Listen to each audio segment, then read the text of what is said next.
There is something strange about the way we experience death. We can understand that someone is gone and still expect them to come back. You might walk into a room and for a split second expect to hear their voice. You might see something they used to wear and instinctively think of them. You might even catch yourself wanting to tell them something before remembering that you can't. And that moment can feel almost embarrassing because logically, you know the truth. They're gone. But grief doesn't seem to care very much about logic. The human mind isn't particularly good at accepting absence when that absence belongs to someone who was once a permanent part of your world. We spend years building an internal understanding of the people we love, their voice, their habits, the way they react to certain things, and where they fit into our lives. So when they disappear, the person is gone much faster than our understanding of them is. And maybe that's why we sometimes pretend they're still here. Not because we genuinely believe they are, but because accepting their absence all at once can feel like accepting that an entire part of our life has disappeared with them. The Summer Hikaru Died takes this feeling and turns it into something almost unbearable. Hikaru is dead. Yoshiki knows this. There is no mystery in that. Whatever has returned wearing Hikaru's face isn't the person Yoshiki grew up with. He understands this almost immediately, and yet he lets it stay. That's what makes their relationship so disturbing, because Yoshiki isn't simply being deceived. Part of him knows exactly what he's looking at, and still he chooses the imitation. Because sometimes, knowing the truth and being emotionally capable of accepting it are two completely different things. That's something we don't talk about enough when we talk about grief. We often imagine acceptance as a switch. Someone dies, you grieve, eventually you accept it. But real grief rarely works like that. There are people who continue talking to photographs of their loved ones. People who keep their rooms untouched for years. People who still celebrate birthdays for someone who isn't there. People who believe they will meet them again in heaven. And whether or not any afterlife exists isn't really the point. The psychological function can be similar. The person remains somewhere. Maybe in heaven, maybe in your memories, maybe in the stories you tell about them.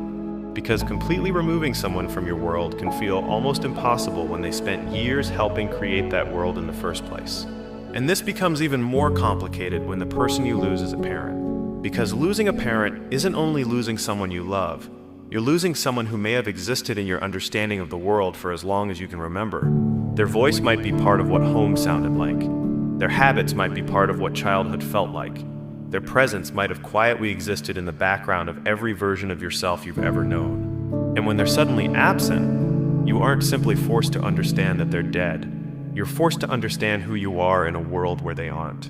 That's why pretending they're still here can sometimes be easier. Because for a moment, nothing has changed. You can still imagine what they would say. You can still picture them walking through the door. You can still talk about them in the present tense. You can preserve a version of the world where their absence hasn't completely reached you yet. But the Summer Hikaru Died pushes this idea somewhere darker, because Yoshiki gets to keep Hikaru, just not the real Hikaru.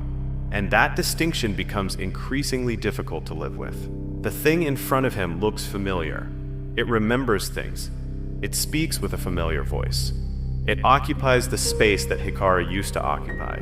But familiarity isn't the same thing as presence. And maybe that's the real horror of the story. Not that something came back from the dead, but that something can replace a person so convincingly that part of you would rather accept the replacement than face the emptiness left behind. Because absence is frightening.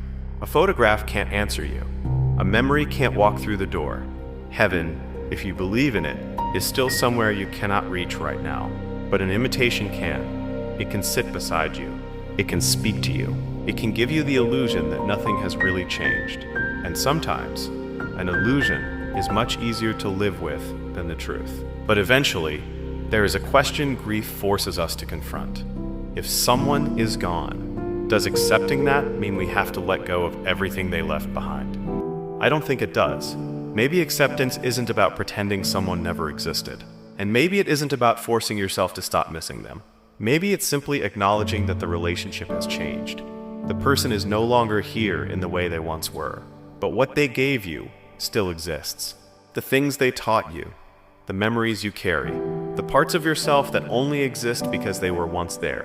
One more chance to hear their voice. And the hardest part isn't understanding that they're gone. It's learning that loving them doesn't require them to still be here.